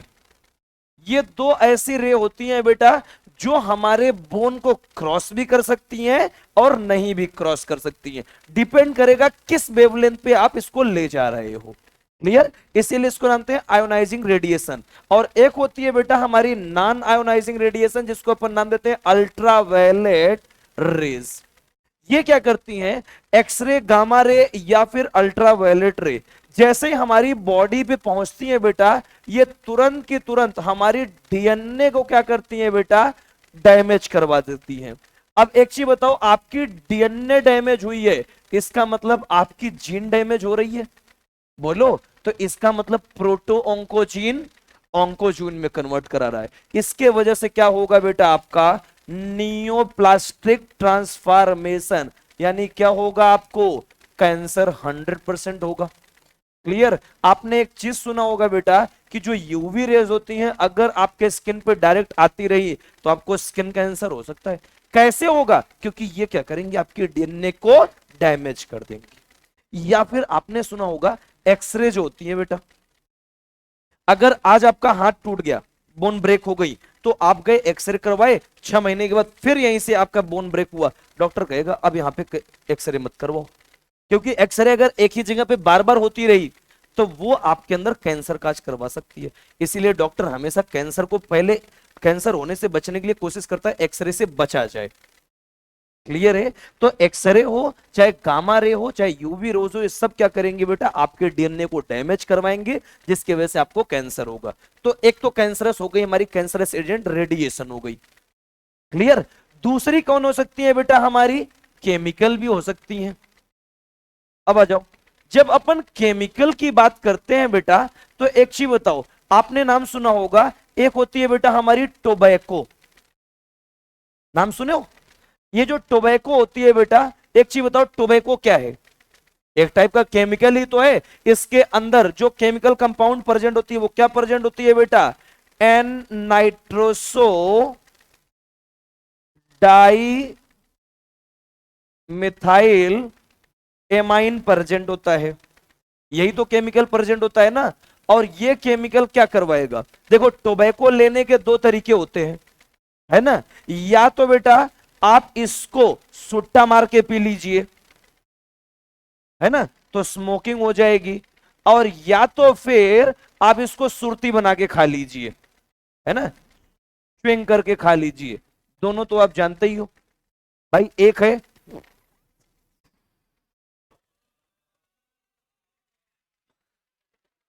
ये हुई आपकी स्मोकिंग। अब एक चीज बताओ, जब स्मोकिंग करते हो तो बेसिकली अपना धुआं कहां जाता है, पूरा स्मोक कहां जाता है? लंग्स के पास। तो लंग्स की इपिथेलियल टिश्यू स्किन में कैंसर करवाएगा, लंग्स कार्सिनोमा। लेकिन जो आपकी चेविंग करते हैं बेटा, च्युइंग करके खाते हैं, कहां रखते हैं? ओरल वेस्टिब्यूल, याद आ रहा है? ओरल वेस्टिब्यूल में ले जाके तुमने तंबाकू रख लिया, तो एक चीज बताओ, वहां की स्किन धीरे धीरे डैमेज होती चली जाएगी, तो ये क्या करवाएगी बेटा? कैंसर करवाएगी। क्लियर? और ये स्मोकिंग कौन सा कैंसर करवाएगी बेटा? लंग्स कैंसर करवाएंगी। और जो अपनी च्युइंग के फॉर्म में लेंगे, ये क्या करवाएंगी बेटा? ओरल कैंसर करवाएंगी। अपने इंडिया में जो सबसे ज्यादा कैंसर देखने को मिलता है बेटा, ओरल कैंसर देखने को मिलता है। अगर आप कभी मूवी देखने गए हो, तो जहां से मूवी शुरुआत होती है पहले ओरल कैंसर ही दिखाता है ना। पता चला इस पार्ट में कैंसर हुआ, इतना पार्ट कट करके निकाल देंगे, फिर इस स्किन को लगा के यहां से जोड़ देंगे। तो जो कितना स्मार्ट लगोगे उसके बाद, है ना। ऐसे तो मान लो देखने के बाद मोहल्ले का कुत्ता मुंह मोड़ लेता है, अगर तुमने यहां से कटवा के जुड़वा गए ना, वो दौड़ा लेगा, भाग यहाँ से, पता नहीं कौन आ गया है ना। जैसे देखा नहीं, मतलब इतने पैसे लगते हैं बेटा कैंसर ट्रीटमेंट के लिए, लोग अपने हाथों की दो चूड़ी बेच देते हैं। आपने अगर सुना हो तो, इनका हाथों का दो चूड़ी बेच दिया। पता नहीं तुम्हारा ध्यान तो कहीं और होता है, पड़ोसी पे क्या कर रहा है रही है मूवी में बैठ के। तुम थिएटर में जाते हो तो मूवी कम देखते हो, अगल बगल तुम्हारा ध्यान ज्यादा होता है। ये हकीकत बात है ना। ये खुद करती है, देखो है, कर रही है। गई हो कभी सिनेमा में? कैसा होता है सर? जैसा क्लासरूम होता है वैसा ही होता है। गए हो कभी? भाई बड़े लोग बड़ी बातें, है ना। हमने तो मूवी की किसी ने कहानी बता दिया, हीरो आया, हीरोइन के उठा के लेके चला गया, अच्छा ऐसा भी होता है। हम तो पिछले 26 साल से कोशिश कर रहे हैं उठाने की, नहीं उठा पाए। आ जाओ, देखो सिर्फ टोबैको ही नहीं है बेटा जो केमिकल आपके अंदर कैंसर करवाएगा। आइसक्रीम खाते हो, है ना, किसी को बटर स्कॉच पसंद होता है, किसी को वनीला, किसी को चॉकलेट, है ना, किसी को कुल्फी। तो ये जो फ्लेवर होते हैं, तुमको क्या लगता है वो रियल फ्लेवर होते हैं? सारे के सारे बेटा आर्टिफिशियल फ्लेवर हैं, जो केमिकल हैं, आर्टिफिशियल स्वीटनर। जो तुम ये आइसक्रीम खाते हो, जो उसमें स्वीट आपको टेस्ट आता है, आपको क्या लगता है वो शुगर का टेस्ट होता है? वो सैक्रिन का टेस्ट होता है। क्लियर? और जो तुम ये कलर देखते हो बेटा, चॉकलेट कलर, ब्राउन कलर, ये सब क्या है आपके? ये सब बेटा आपके सिंथेटिक केमिकल ही हैं और कुछ नहीं है। ये सब धीरे धीरे आपको क्या कर रहे हैं? कैंसर काज कर रहे हैं। कोल्ड ड्रिंक पीते हो? दारू पीते हैं sir, save water drink beer, है ना। तो कोल्ड ड्रिंक भी जब आप पीते हो, क्या आपने देखा होगा डार्क कलर का नजर आता है कोई, है ना, कोई येलो कलर नजर आता है। ये सब क्या है तुम्हारे? ये सब बेटा आर्टिफिशियल कलर हो, चाहे आर्टिफिशियल फ्लेवर हो, चाहे आर्टिफिशियल स्वीटनर हो, ये सब तुम्हारे लिए बेटा कैंसर काज करवा रहे हैं। इसलिए आज से ये सब खाना बंद। तूने कभी खाया भी है? नहीं सर, हम कैंसर से बचते हैं इसलिए नहीं खाते, है ना। वो बगल में बैठ के हंस रही है, राम इतनी गरीब है, इसने कभी आइसक्रीम नहीं खाया। तूने खाया? और देखो वो भी खुद गरीब है बेचारी, दे दो रे 5-5 रुपए बेचारों को, आज जाए खा लें, है ना। चल भाई, रेडिएशन हो गया, केमिकल, दो फैक्टर हो गए जो कार्सिनोजन हो सकते हैं। एक होता है हमारा फिजिकल फैक्टर। अब फिजिकल फैक्टर क्या होता है बेटा? आपकी जो शार्प टीथ होती है, देखियो कभी कभी क्या होती है बेटा, कुछ टीथ हमारी नुकीली होती है बिल्कुल से। जो आपकी शार्प टीथ होती है बेटा, उसके टंग हमेशा अप डाउन करते करते बेटा टंग की स्किन क्या होती है, वहां से डैमेज होने लगती है, जिसके वजह से आपको बेटा टंग कैंसर होता है। क्लियर? आपकी टीथ के वजह से हुआ है और फिजिकली उस पर टंग अप डाउन करते करते कट लगा, इसलिए उसको क्या नाम देते हैं? फिजिकल कार्सिनोजेंस नाम देते हैं। एक आपने नाम सुना होगा कांगड़ी कैंसर, नहीं नाम सुने हो? कभी जम्मू कश्मीर गए हो घूमने? क्या बोलते दिया इसने, फंस गई। कभी आप जम्मू कश्मीर या लद्दाख में जाओ बेटा, तो वहां के लोग क्या करते हैं, एक्चुअली सर्दी के दिनों में वहां पे टेम्परेचर बहुत डाउन हो जाता है ना, स्नोफॉल बहुत ज्यादा होती है, टेम्परेचर बहुत कम -30 डिग्री तक चला जाता है। तो वहां क्या करते हैं बेटा, एक मेटल की बॉक्स होती है, उस मेटल की बॉक्स में बेटा आग जला के वो लोग रख लेते हैं, या कोल रख लेते हैं जला के, और उसी को बेटा ऐसे पहन लेते हैं गले के पास, और उसके ऊपर से ब्लैंकेट डाल के घूमने निकल जाते हैं।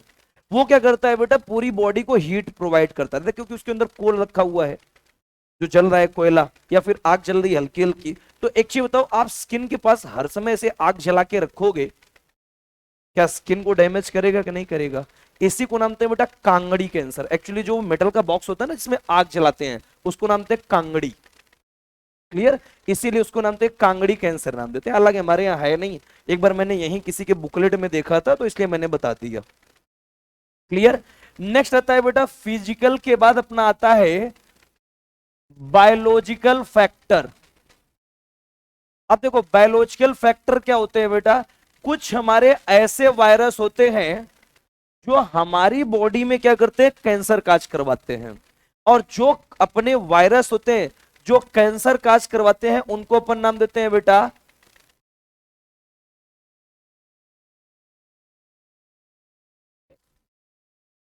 जो कैंसर काज करने वाले वायरस होते हैं इनको अपन क्या नाम देते हैं बेटा, वायरल ऑन्कोजेनिक जीन प्रेजेंट होता है, वायरल ऑन्कोजेनिक वायरस। इनके अंदर जो जीन प्रेजेंट होता है वो होता है बेटा वायरल ऑन्कोजीन। वायरस होते हैं हमारे यहाँ, हालांकि ये सब हमारे सिलेबस में कहीं है नहीं कि वायरस का नाम बताओ जो अपने अंदर कैंसर काज करवाएंगे। बस इतना याद रखना कि जो वायरस बायोलॉजिकल फैक्टर की अगर बात करें तो एक चीज बताओ, वायरस क्या है बेटा, लिविंग और नॉन लिविंग के बीच की अपनी क्या है, कनेक्टिंग लिंक है। हमारी बॉडी पे आ गया तो लिविंग हो गया ये। क्लियर? तो क्या हो गया, ये बायोलॉजिकल फैक्टर होते हैं जो कैंसर काजिंग वायरस होते हैं, इनके पास एक जीन प्रेजेंट होता है जिसको अपन नाम देते हैं वायरल ऑन्कोजीन। यही वायरल ऑन्कोजीन अपनी बॉडी में क्या करवाते हैं, कैंसर काज करवाते हैं, इसीलिए इसको नाम देते हैं कैंसर काजिंग वायरस नाम देते हैं। क्लियर है? ये इतने फैक्टर हैं जो हमारे अंदर म्यूटेशन करवा सकते। अब म्यूटेशन की आगे की प्रोसेस आप समझ चुके हो। क्लियर? अगर अपने को कैंसर हुआ तो हम कैसे जानेंगे सर कैंसर हुआ है? इसके लिए अपन क्या करवाएंगे, कैंसर का डिटेक्शन एंड डायग्नोसिस। चल भाई, डिटेक्शन एंड डायग्नोसिस क्या होती है इसके बारे में समझते हैं। कैंसर हो गया तो हम कैसे जानेंगे कैंसर है? सबसे पहली जो मेथड होती है बेटा वो होती है ब्लड एग्जामिनेशन। आ जाओ, जब अपन ब्लड एग्जामिनेशन की बात करते हैं तो देखो, जब भी किसी को बेटा ब्लड कैंसर होगा तो एक चीज बताओ, ब्लड कैंसर में ब्लड के सेल का काउंट क्या हो जाएगा, बढ़ेगा। और ब्लड के सेल का काउंट बढ़ेगा तो एक चीज बताओ, इसके अंदर डब्ल्यूबीसी का काउंट क्या होगा बेटा, बढ़ेगा। डब्ल्यूबीसी के काउंट से ही पता चल जाएगा अपने को कौन सा कैंसर है, ब्लड कैंसर है। ब्लड कैंसर के केस में हमेशा क्या देखते हैं, डब्ल्यूबीसी का काउंट चेक किया जाता है। इसी को नाम से ब्लड कैंसर के केस में क्या करवाएंगे, ब्लड एग्जामिनेशन करवाएंगे। क्लियर? दूसरी जो हमारी टेस्ट आती है बेटा वो आती है अब हमारी बायोप्सी। इस बायोप्सी को दूसरा नाम देते हैं बेटा हिस्टोपैथोलॉजिकल स्टडी। अब ये क्या होती है बेटा, हिस्टोपैथोलॉजिकल स्टडी या बायोप्सीज के बारे में समझते हैं। जो सबसे ज्यादा बेटा अपना यूज किया जाता है कैंसर डिटेक्शन के लिए, वो कौन सा अपना मेथड यूज किया जाता है बेटा, बायोप्सी यूज की, सबसे ज्यादा यूज की जाने वाली टेक्निक है। ये होता क्या है बेटा, जैसे आपको शक हो गया, अपने को पता चला सर यहां पे हमें सेल डिवीजन ज्यादा नजर आ रहा है, यहाँ पे आपको ऐसा शक हुआ कि आपको यहाँ कैंसर हो रहा है, डॉक्टर के पास गए, दिखाए, तो डॉक्टर क्या करेगा, जिस जगह पे बेटा सस्पेक्शन होगा कि यहाँ पे कैंसर हो रहा है, वहां की बेटा स्किन की छोटा सा बिल्कुल पार्ट कट करके ले लेंगे। अब ऐसा नहीं पूरा पूरा उतना दूर का स्किन निकाल देंगे, बिल्कुल छोटा सा कट लगाएंगे बिल्कुल थिन पार्ट में, और कट करके उस स्किन को लेके चले जाएंगे माइक्रोस्कोप के नीचे। और जैसे ही माइक्रोस्कोप के नीचे ले जाएंगे, यहां पे चेक करेंगे बेटा कैरियोप्लाज्मिक इंडेक्स। कैरियोप्लाज्मिक इंडेक्स क्या होती है बेटा, इसमें अपन चेक करते हैं वॉल्यूम ऑफ न्यूक्लियस अपन वॉल्यूम ऑफ साइटोप्लाज्म। ये क्या है, वॉल्यूम ऑफ न्यूक्लियस अपन वॉल्यूम ऑफ साइटोप्लाज्म। अब ध्यान से देखो, जब आपने नॉर्मल सेल कभी देखा हो बेटा, एक चीज बताओ, अभी तक जो आपने पढ़ाई की है कि सर जो नॉर्मल सेल होती हैं, नॉर्मल सेल में न्यूक्लियस की साइज छोटी होती है और साइटोप्लाज्म का कंटेंट क्या होता है, बहुत ज्यादा होता है। न्यूक्लियस की साइज छोटी होती है और साइटोप्लाज्म का कंटेंट क्या होता है, बहुत ज्यादा होता है। तो एक चीज बताओ, साइटोप्लाज्म का कंटेंट ज्यादा और न्यूक्लियस की साइज कम, यही तो है ना। तो एक चीज बताओ, कैरियोप्लाज्मिक इंडेक्स एक से ज्यादा या एक से कम आएगी, एक से कम आएगी। और जब भी कैरियोप्लाज्मिक इंडेक्स लेस देन आ जाए 1, क्या होगी, अपनी नॉर्मल सेल होगी। लेकिन अगर यही बेटा हमारे सेल में म्यूटेशन हो चुका है, प्रोटो ऑन्कोजीन किस में कन्वर्ट हो चुकी है, ऑन्कोजीन में कन्वर्ट हो चुकी है, तब यहां पे जो हमारी सेल होगी बेटा, अब इस सेल की जो न्यूक्लियस होगी, न्यूक्लियस की साइज ज्यादा हो जाएगी। और न्यूक्लियस की साइज ज्यादा तो साइटोप्लाज्म का कंटेंट क्या हो जाएगा, कम हो जाएगा। अब एक चीज बताओ, कैरियोप्लाज्मिक इंडेक्स निकालो बेटा, यहां पे क्या कह रहा है, साइटोप्लाज्म का कंटेंट कम, न्यूक्लियस का कंटेंट ज्यादा, तो कैरियोप्लाज्मिक इंडेक्स एक से ज्यादा एक से कम, एक से ज्यादा। और जब भी कैरियोप्लाज्मिक इंडेक्स एक से ज्यादा आएगी बेटा, ये क्या होगी, हमारी कैंसरस सेल होगी। अगर कैरियोप्लाज्मिक इंडेक्स एक से ज्यादा आ गया तो इसको आप क्या नाम दोगे, कैंसरस सेल नाम देंगे। क्या नाम देंगे बेटा, इसको कैंसरस सेल नाम देंगे। क्लियर है।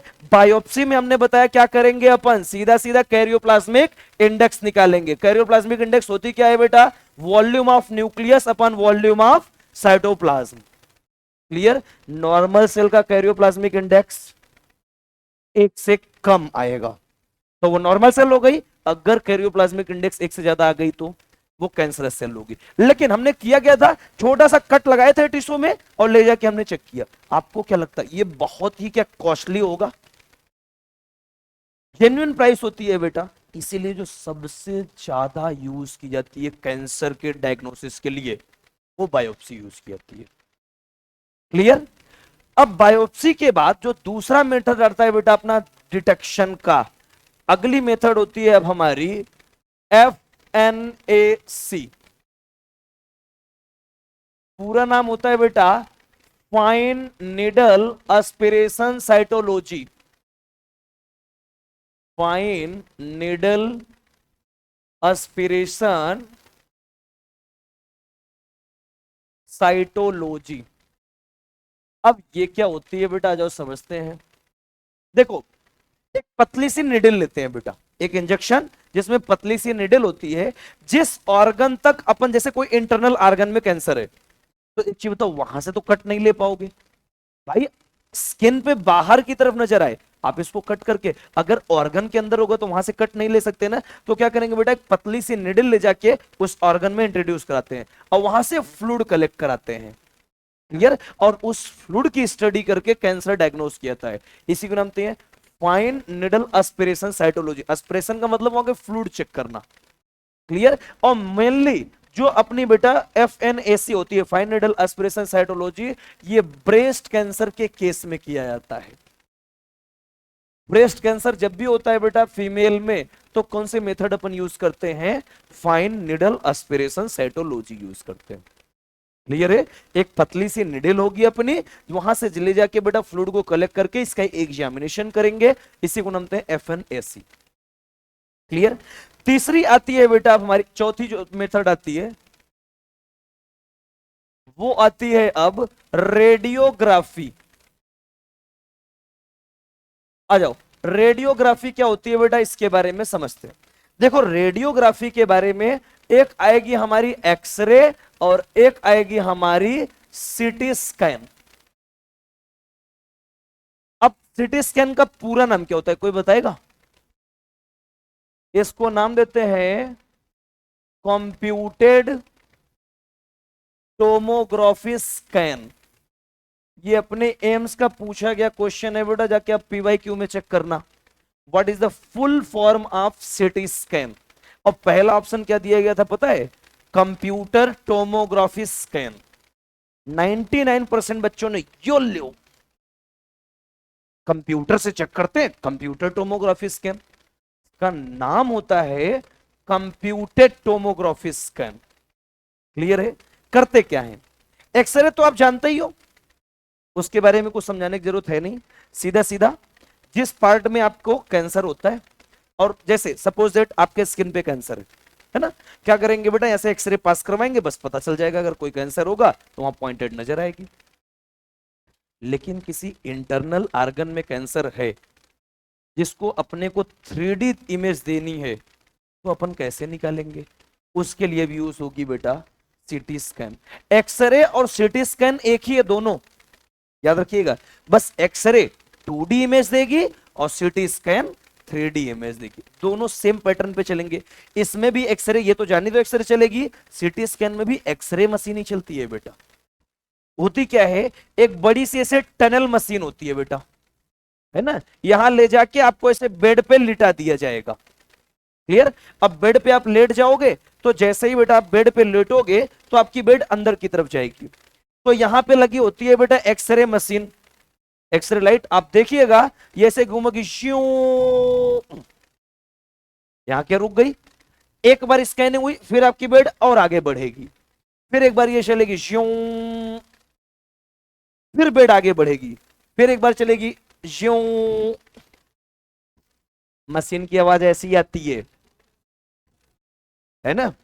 अब ऐसे कंटिन्यू आपकी बेड आगे बढ़ती जाएगी, आपका पूरा एक्सरे होता चला जाएगा पूरा, जैसे, लेकिन ऐसा नहीं पूरी बॉडी का करेंगे, जहां शक होगा उतने ही पार्ट का होगा एक्सरे। ये नहीं पैर से लेकर सर तक कर देंगे।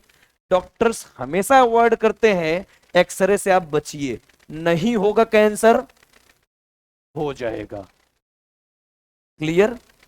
ये क्या होती है बेटा, ये दोनों के दोनों कैसे अपनी इमेज देंगी बेटा, किसी भी इंटरनल ऑर्गन की कौन सी इमेज देंगी, 3D इमेज देंगी। लेकिन ये थोड़ी सी बेटा रिस्क होती है, क्योंकि एक्सरे आपकी बॉडी पे पास हो रही तो कैंसर हो सकता है। क्लियर? इसी रेडियोग्राफी में बेटा एक्सरे और सीटी स्कैन के बाद एक आती है हमारी MRI। नाम सुने होगा, पूरा नाम क्या होता है बेटा, मैग्नेटिक रिजोनेंस इमेजिंग होती है। अब ये क्या होती है, सीटी स्कैन मशीन देखा, आप बॉडी आगे बढ़ी, एक बार एक्सरे घुमा, फिर बॉडी आगे बढ़ी, फिर एक्सरे घुमा, बस इसी पैटर्न पे ये भी चलता है। बस अंतर थी, यहां पे एक्सरे लाइट चलती है और यहां पे मैग्नेटिक फील्ड चलती है, बस डिफरेंस इतना होता है। लेकिन एक शर्त होती है, अगर किसी की बोन में प्लेटिंग है उसकी MRI नहीं करेंगे जिंदगी में। आपने कोई भी मेटल पहन के रखा है, नहीं करेंगे। ईयर रिंग्स, नोज रिंग्स सब उतरवा देते हैं बेटा, क्योंकि ये मैग्नेटिक फील्ड पे चल रही है। अगर तुम गए, कहानी खत्म। एक्सर हो सकता है कैंसर से तो ना मरते।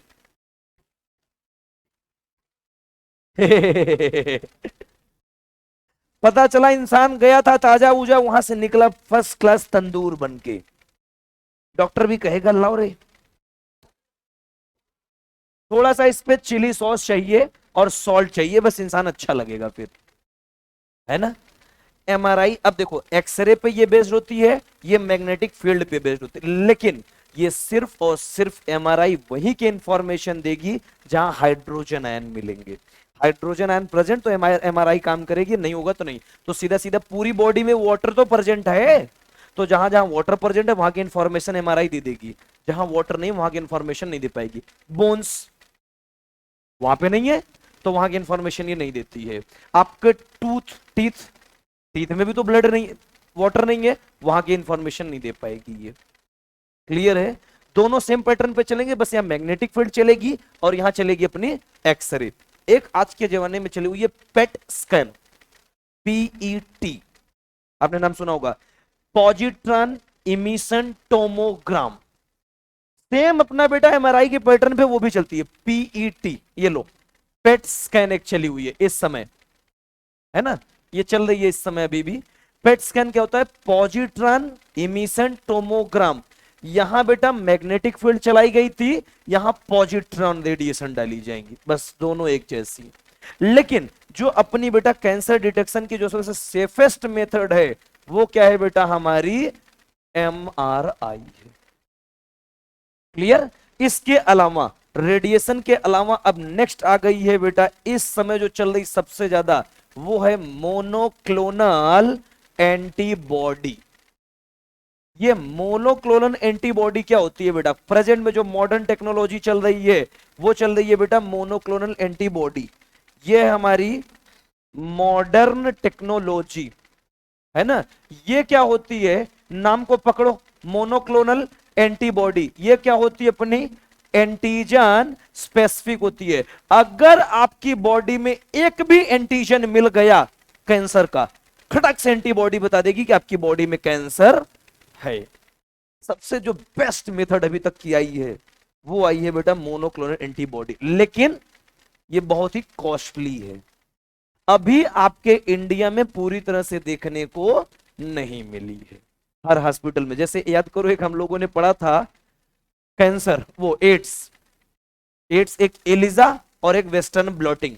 वेस्टर्न ब्लॉटिंग को एक भी एंटीजन मिल गया वो खड़क से बता देगी, लेकिन अपनी इंडिया में इतने डेवलप नहीं हुई है अभी। सेम उसी तरह मोनोक्लोनल एंटीबॉडी भी आपके इंडिया में पूरी तरह अभी डेवलपमेंट नहीं हुआ है। ये सारे मेथड होते हैं बेटा जिससे अपन क्या करेंगे? कैंसर को डिटेक्ट कर सकते हैं। अब एक चीज बताओ, अगर कैंसर का डिटेक्शन हो गया तो अब क्या करोगे? इसका ट्रीटमेंट करेंगे। चल भाई, कैंसर हो गया, मुबारक हो, अब ट्रीटमेंट करवाते हैं इसका। देखो, अब ट्रीटमेंट जब करवाओगे तो कई सारे मेथड होती है बेटा। पहली मेथड होती है अपने कि आप जाके क्या करवाएं? सर्जरी करवाएं। अब सर्जरी में आप जानते ही हो बेटा, माउथ के अपने बेटा ओरल कैंसर था, जिस पार्ट में था उस पार्ट को कट करके निकाल दिए। इसीलिए तो बोलते हैं ना, सुट्टा मत पिया करो, बंद कर बे, है ना, तुम भी बंद करो। एक्चुअली क्लास में जितने लोग पीते ना, यही लोग सप्लाई देते हैं, ले 5 रुपए का दे। तुम भी तो बेचती हो ना सुरती, ये बेचते। वो देखो, वो उधर खुश हो गई, सर हम भी बेचते हैं, हमारी तरफ भी देखो हम ब्लैक रेट में देते हैं। तो बेचती है। वो देखो एक ठेकेदार पीछे बैठी हुई है, उससे संपर्क करो, उसके पास भी रहता है। देखो बैग को ऐसे पकड़ के बैठी है, सर कोई लेके भाग ना जाए, उसी में तो असली माल रखा हुआ है हमारा। तो बेचती है सब? नहीं बेचती। सर हमसे बचेगा तब तो हम बेचेंगे, हमारे खुद के लिए हमने रखे हुए हैं। देख देखो, एक वो बैठी हुई अपनी झिंगोली, वो भी बेचती है। वो भी तो बेचती है, 33 में यही बेचती है अकेले, है ना। आ जाओ, सर्जरी में क्या करवाएंगे बेटा? जिस पार्ट में कैंसर है उस पार्ट को कट करके निकाल दो। ये लो बेटा, रिमूव करेंगे इंटायर कैंसरस टिश्यू। इसी को क्या नाम दोगे आप? सर्जरी नाम देंगे, राइट। दूसरा आता है बेटा रेडिएशन।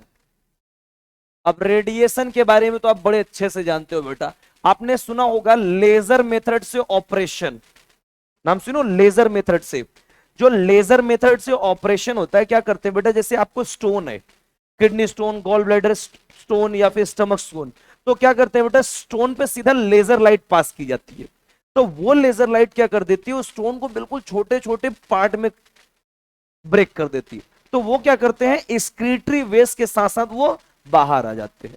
लेकिन कभी कभी क्या होता है बेटा, कुछ पार्ट एक्सक्रीट आउट नहीं हो पाते, वही फिर से स्टोन करवाते हैं। इसीलिए बोलते हैं लेजर मेथड आपके लिए सुकून तो होता है भाई, ऑपरेशन कराने के बाद दिक्कत नहीं होनी, 1 हफ्ते में आप दौड़ना शुरू कर देंगे, राइट। लेकिन सर्जरी में तो आप 1-2 महीने के लिए बेड रेस्ट पे आ जाते हैं, है ना। लेकिन लेजर मेथड में अक्सर करके आप देखेंगे 50% केस में फिर से वही आ जाता है। क्लियर? तो वही चीज कैंसर में भी करते हैं बेटा, लेजर लाइट पास करवा के जहां पे कैंसर होती है उस पार्ट को ही डिस्ट्रॉय कर देते हैं। क्लियर? इसी को नाम देते हैं रेडिएशन। ये लो बेटा, कैंसरस सेल इरेडिएटेड लिथली, इरेडिएटेड घातक तरीके से इसको बेटा रेडिएट करते हैं, राइट। ये होती है हमारी रेडिएशन। नेक्स्ट और आखिरी मेथड होती है हमारी कीमोथेरेपी। अब कीमोथेरेपी तो आप जानते ही हो बेटा, क्या करेंगे बेटा, यहां पे अपन कैंसर के लिए ड्रग्स देंगे, और जो ड्रग्स देंगे वो ड्रग्स कौन कौन सी होती हैं, एक होती है हमारी वेन ब्लास्टिन, एक होती है वेन क्रिस्टिन, और एक होती है अपने टैक्सोल। ये वो सारी ड्रग्स हैं बेटा जो कैंसरस सेल को डिस्ट्रॉय करने में हेल्प करती हैं, क्लियर। लेकिन इनकी एक खासियत होती है बेटा, इनके साइड इफेक्ट भी खूब होते हैं अपने लिए, राइट। अब इसका साइड इफेक्ट क्या क्या हो सकता है, एक तो साइड इफेक्ट आपका हेयर लॉस होता चला जाएगा, क्लियर, और दूसरा आपको एनीमिया भी देखने को मिल सकता है। एनसीईआरटी हमारी एक पॉइंट बड़ी अच्छी लगती है, most of the cancer treated by combination of surgery, radiation and chemotherapy. Mostly जो आपकी कैंसर होती है ना, उसका ट्रीटमेंट इन तीनों मेथड से किया जाता है, क्लियर। ये लो पूछा जाएगा आपसे, ये याद रखिएगा, मोस्ट ऑफ द कैंसर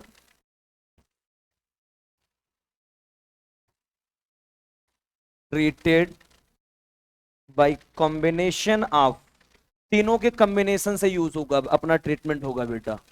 और कौन कौन सी कॉम्बिनेशन होंगी, एक होगी सर्जरी, एक होगी रेडिएशन, और क्या होगी बेटा, कीमोथेरेपी।